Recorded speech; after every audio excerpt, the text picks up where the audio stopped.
All right, guys, words cannot describe the absolute awesomeness of the short film, that this new Star Trek short film that's been released. It's 10 minutes long, and it's from the folks at Otoy, Otoi, and the Roddenberry Archive.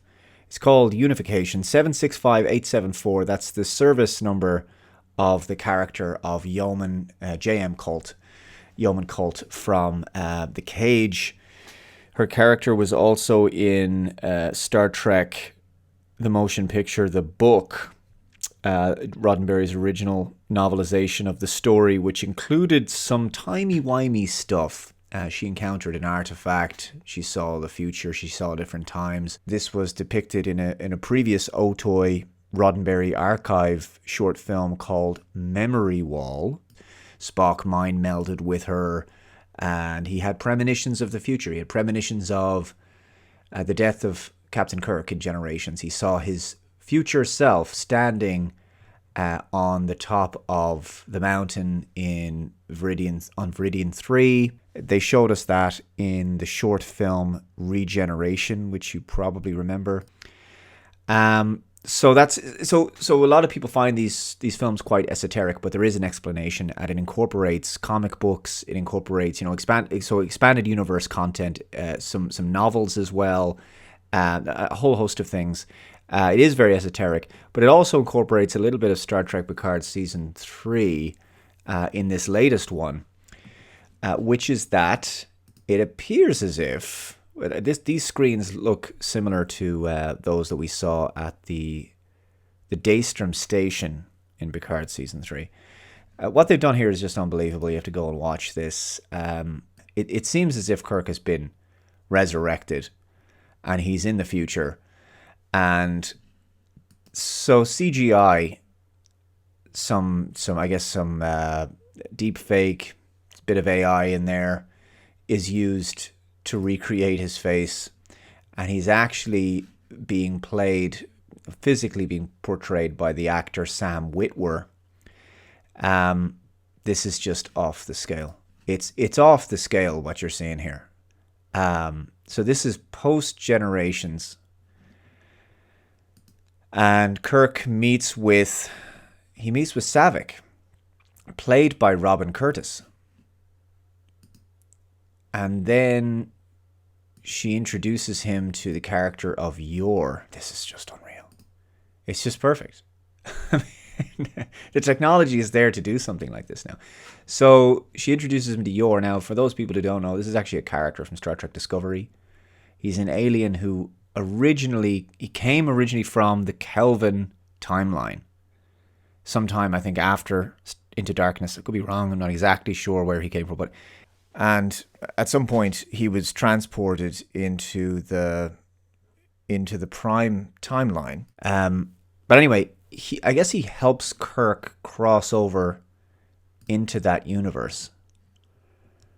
So, and the reason he does this is so that he can meet older Spock just before Star Trek Beyond. So our Kirk goes into the Kelvin timeline, I presume on New Vulcan, and meets with Spock just before he dies. Because as you know, Spock dies in Star Trek Beyond. Older Spock dies in Star Trek Beyond. He was trapped in the Kelvin timeline after the events of Star Trek 2009. But there's this wonderful moment. I mean, the whole thing is amazing. But we see 3 instances of Kirk, young Kirk from the original series, and then sort of movie era Kirk looks around Star Trek. He looks like he did in Star Trek 2. Shatner looks like he did in Star Trek 2. And then sort of Generations era Kirk. And so they have this amazing moment.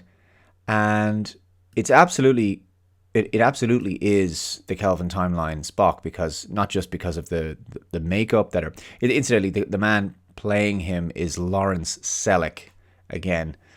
And I guess they use a lot of makeup, I know that much, but there might be a bit of digital stuff going on here, I can't be sure. But you see this box, this is a little photo box that Zachary Quinto's character, there's so much lore here, so much lore, so many threads from various Star Trek productions all thrown into these amazing stories.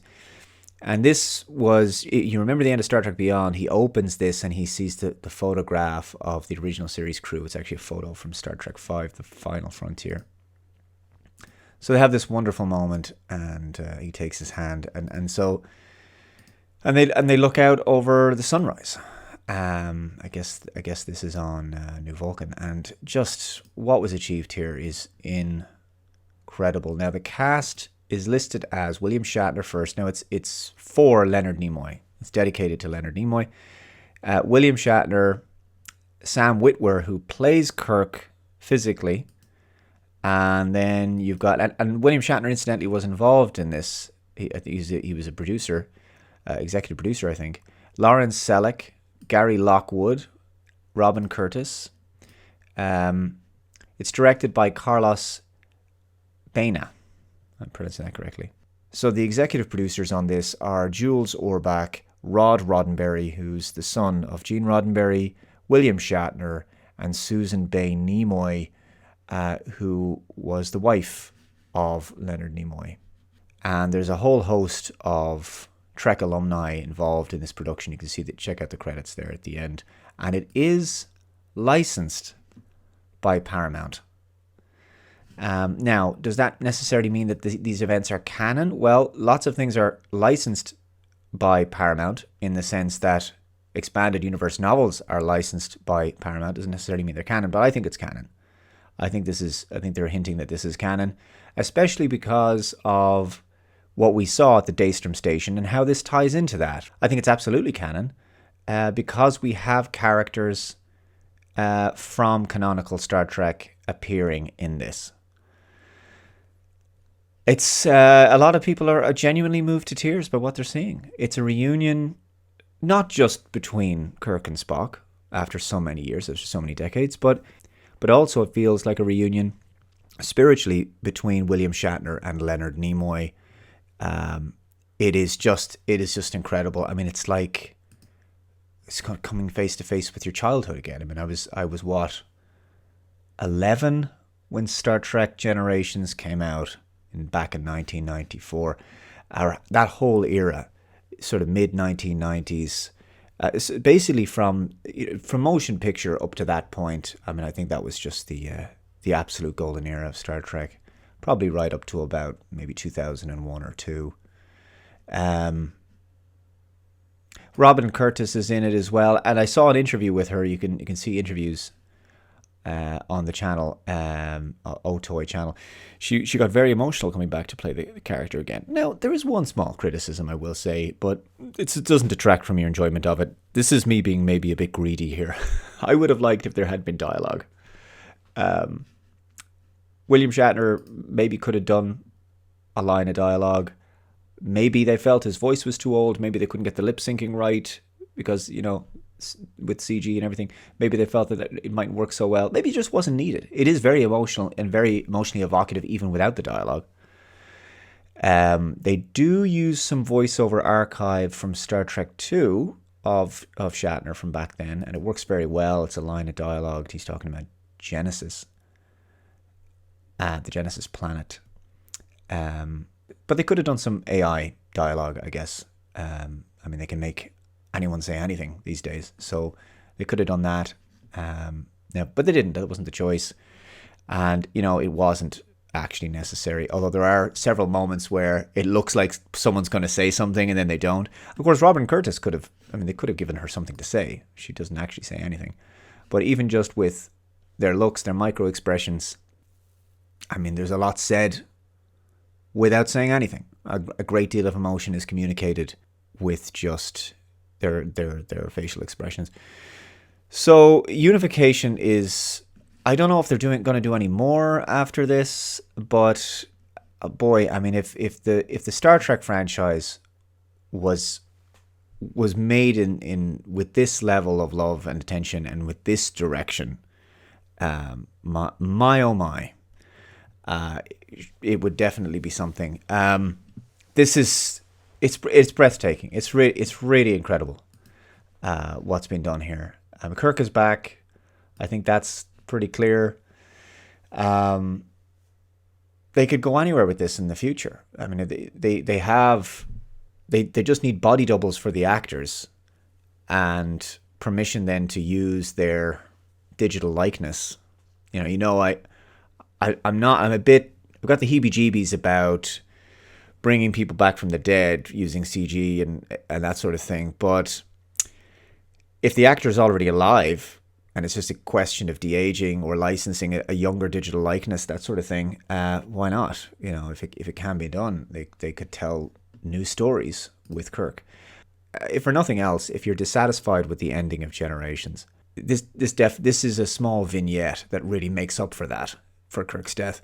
And it is post-Generations because Yor gives him his comm badge, which we saw older Spock, pick it up off of the rocks where he was buried on the mountain in Viridian 3. So that was a nice touch as well. There's a lot of subtle things in there. There's probably a few things that I've missed as well.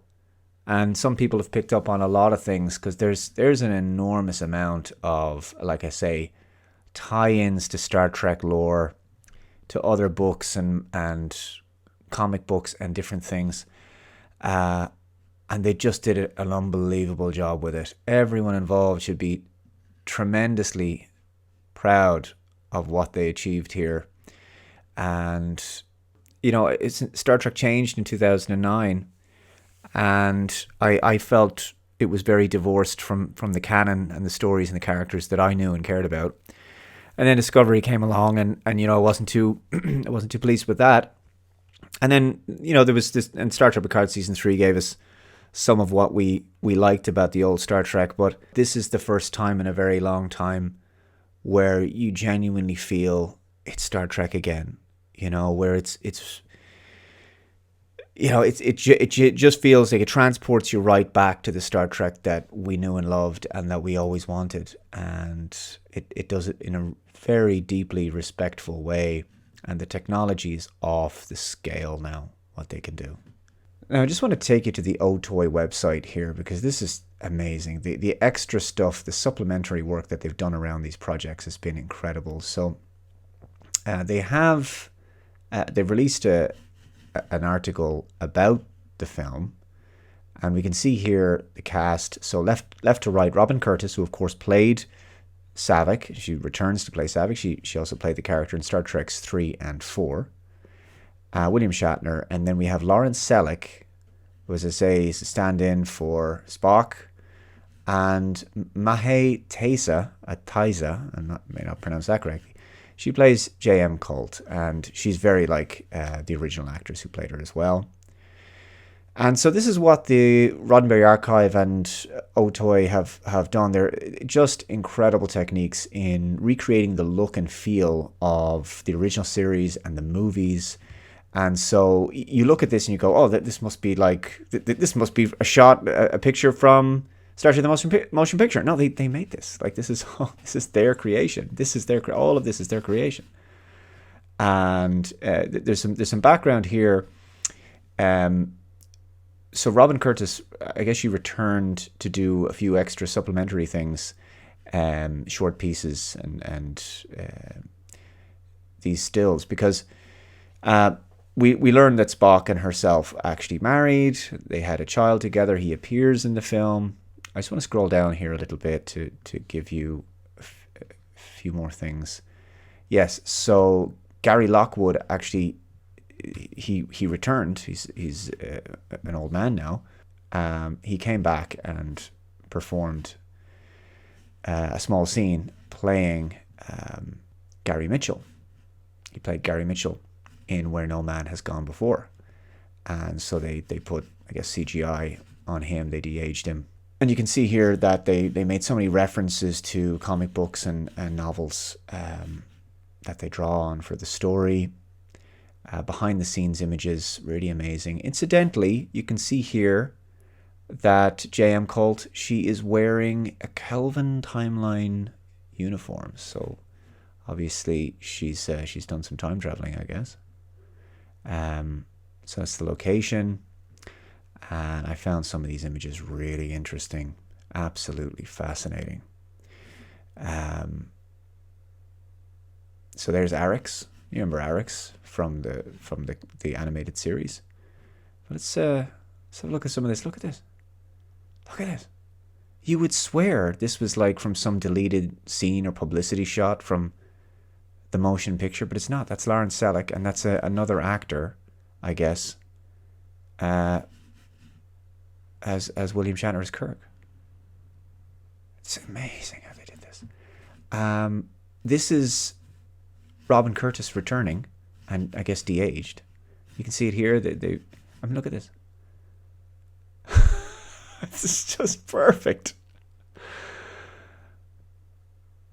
Unbelievable. Unbelievable. So yeah, there's the computer terminals that we saw at the Daystrom station where Kirk's body was kept after generations. And some in-camera stuff. Yeah, there you go. The little photo case that we saw in Star Trek Beyond. The same prop. And they have stuff on their ships. Fascinating how they did this. There's Arix. And this I was quite curious about here. So they have some sets that they use for the actors to film on. Yes, you see this? So this is, again, Lawrence Selleck playing Spock, slightly older, so I guess sometime maybe after Star Trek 6. And there's a younger Kirk, de-aged. Himself and Saavik, married.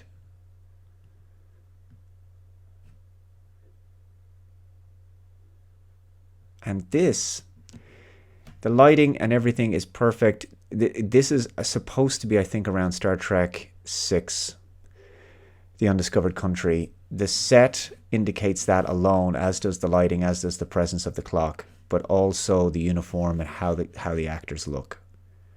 The man playing Shatner, absolutely perfect. I mean, I don't know why he's dressed like that. Maybe he's just out of costume and this is like a rehearsal or something, or I don't know, or maybe he is in costume. Maybe there's a reason in the story why he's dressed like that. But he looks exactly as Shatner did in Star Trek 6, as does Lawrence Selleck as Spock. And you see, Saavik was originally supposed to appear in The Undiscovered Country, but they went with the character of Valaris instead. Roddenberry didn't like the idea of Saavik being the one to betray, so they introduced a new character of Valaris, played by Kim Cattrall. So that's it, guys. Just check that out. What can be done now is just breathtaking, and where this technology and these filmmaking capabilities are going to take us in the next few years, not just for Star Trek, but filmmaking in general, is the sky is most definitely the limit. So check it out. It will be linked below. It is 765874 Unification, and Kirk and Spock unified once again, one last time, in a beautiful love letter to the fans, I would say, and an extremely touching tribute to Star Trek Generations, which is now 30 years old. All right, guys, I'll leave it there for now. Let me know your thoughts in the comments below. Take care. I'll see you next time. Bye-bye.